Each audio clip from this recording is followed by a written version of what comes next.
speaking of hotline, it does feel like it's getting hot in here.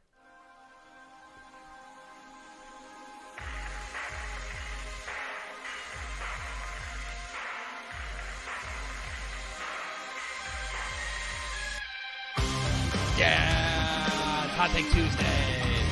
Hot Take Tuesday, where we invite a member of the Dave Campbell's Texas football staff to issue their hottest take on our website and then come on the show and defend it in front of the people. Let's go live to Canada to bring in the Dave Campbell's Texas football high school football insider. We're joined by Matt Stepp. Hello, Matt Stepp. Hello, and yes, Team Big Lunch is in the house. Yeah, oh, wow. let's go. Although you are, I mean, you're skinny boy now. All of a sudden, you've dropped a bunch of weight. Yeah. You know, I guess I decided I didn't want to be. I got to lose all the weight before football season so I can gain it all back by eating copious amounts of barbecue and Tex-Mex on the road. That's big brain energy. That's big right brain there. stuff right there. Yeah. Big brain stuff. One step ahead of you, Tepper. One step ahead. Love it.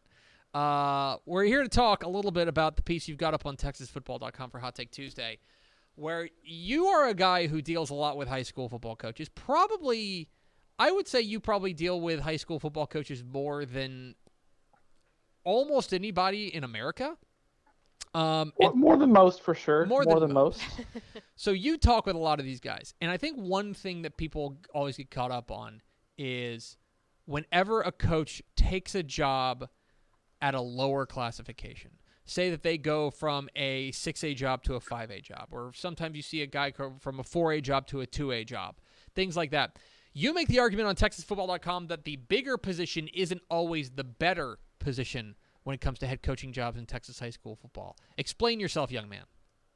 Absolutely. And you look at this year's coaching changes list, I mean, it is littered with guys who on their own accord have taken jobs at smaller schools, and for a variety of reasons. In the article, I talked to Eric Peavy at the head coach at Little Cypress Mauriceville, formerly of Beaumont Westbrook, and talked to him about why the move down from a 6A program that's going to be really good for the next few years. They've got a lot of young talent.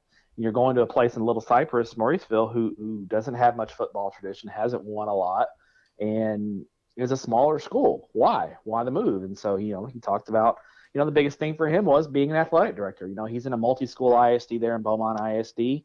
He really doesn't have control of his feeder pattern until the kids get to the 9th grade. And then at that point, he kind of can get his quote unquote hands on the kids and kind of implement what he wants to implement. Whereas at Little Cypress Mauriceville, I mean, he's down at the elementary schools. They have 6th grade pre-athletics now and things like that. He controls that, thing from top to bottom. So for him, the chance to be an athletic director and have complete control of the program top down was big. And, Coach Peavy talked about being involved in the Pee Wee programs and having the Pee Wee coaches come in there and trying to, start to do things a certain way at a very young age, so that by the time they get to the high school level, they're already, 3-4 steps ahead. So for him, that was a big thing. Talked to Brent Davis there, at Gregory Portland, former San Angelo head coach. He talked about, the chance, his wife is from the Coastal Bend and he'd always wanted to get back to the Coastal Bend and coached. And so for him, that was a big reason. Joaquin Escobar at Comanche, going from Carrizo Springs to Comanche, for him, it was a chance to coach in his hometown, and come back home to his alma mater. And that was the same thing with Craig Daly going from Clear Springs to Seguin. That chance to coach at your alma mater is always a big deal for coaches, a lot of coaches. So that sometimes is a hard thing to turn around, even if it is going to a smaller program.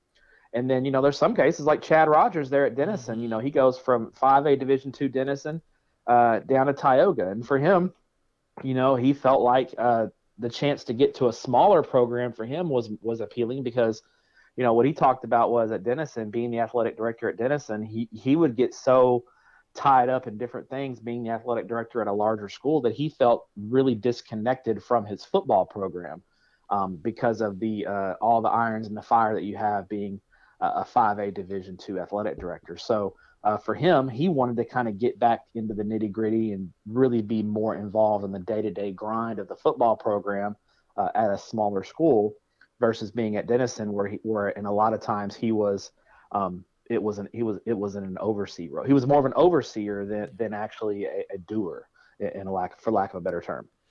One thing I think is interesting, and you and I talk a lot about coaching changes, not only on our premium podcast, Stepp and Stepp, but also here and on TexasFootball.com. And I think one thing it's always important to remember is, and I think it's something we have to disconnect our brain from, is I think a lot of people think of Texas high school football coaches in the same way they think of college coaches, or the same way they think of NFL coaches or things like that, which is you just want to keep climbing that ladder. No matter what, you want to keep climbing that ladder. Like for Matt Rule, he had an opportunity to go from Baylor to coaching the Carolina Panthers. He'd be a fool to pass that up. I think we're wired kind of in that way. I think it's important to remember with high school football coaches, it's a little bit different in the sense that, yes, there are those guys, and you and I know these guys who they want to climb that ladder, and they want to go up there. They want to get from the high school ranks to the college ranks. They want to get to the college ranks. If they have an opportunity to work on an NFL staff, they would jump at it. But there's a lot of other guys who the quality of life is more important. The quality of their family's life is more important. And like, for example, what you were talking about with Brent Davis going from San Angelo Central down to Gregory Portland, that's a situation with a family where you've got family down there. You want to go down there and spend some time there. The fact that you can go and coach at a pretty darn prestigious program down there in G-Port is also a nice thing as well. So I think one thing we have to do is we have to untether our mind from thinking about all high school football coaches in the same way that we think of a lot of college coaches who are just trying to climb the next rung. Absolutely. I mean, Brent Davis and Chad Rogers also, the chance to, bring your son onto your coaching staff. Both of those guys have sons who coach now. And so the chance to coach with their sons at their new jobs, I think is appealing as well. Brent Whitson going from South Grand Prairie to Denison, where he replaced Chad Rogers, another situation where, Coach Whitson is from Oklahoma. And so getting a little closer to family, his son is in Oklahoma, getting up to the border for him, getting a little bit closer to Oklahoma was a big deal for him. So there was a family dynamic there. And in the comments, Miss Terry was mentioning that, sometimes, what about money? Does money play a role? And absolutely, money does play a role. We'd be lying if we didn't say money didn't play a role. It plays a role in everybody's career making decisions. But remember, with educators and teachers, their retirement is based on their highest 5 years of salary. So there's a lot of guys who might be further along in their careers who may have made that big money for 5 years working at a larger school or being the athletic director at a larger school.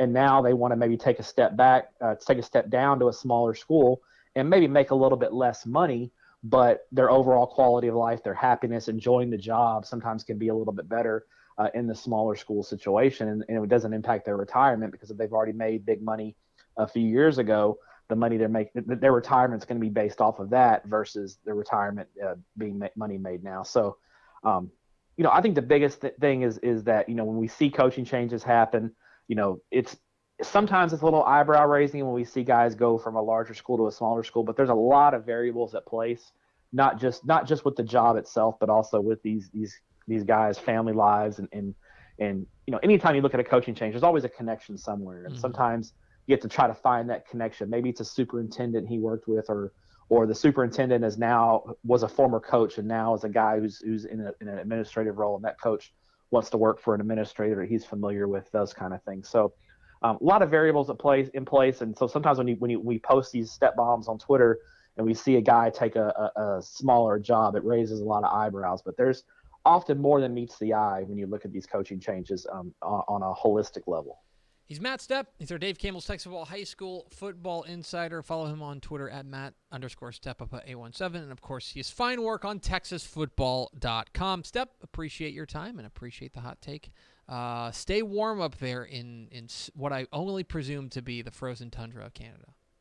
Oh, it's so frozen. It's so tundra-y right now, but that's okay because I will be in Texas in about a week and a half, and maybe I'll pop my head in the office at some point. Ooh, well, we're gonna see out. We're coming with you 7-on-7. That's a Stepp tease. That's right. Oh, Pickle's gonna show me the ropes. Yeah. At Yeah, the Grapevine 7 on. She's gonna show me how it's done. I told him we had to show the Northerner the ropes. Yeah. He probably forgot, Right. frozen brain up there. Absolutely. Bye, Stepp. Bye, Stepp. See ya. There he goes. Matt Stepp, Dave Campbell, Six Football. High school football insider joining us here to talk about his hot take up there on TexasFootball.com. Why bigger isn't always better when it comes to head coaching positions in Texas high school football.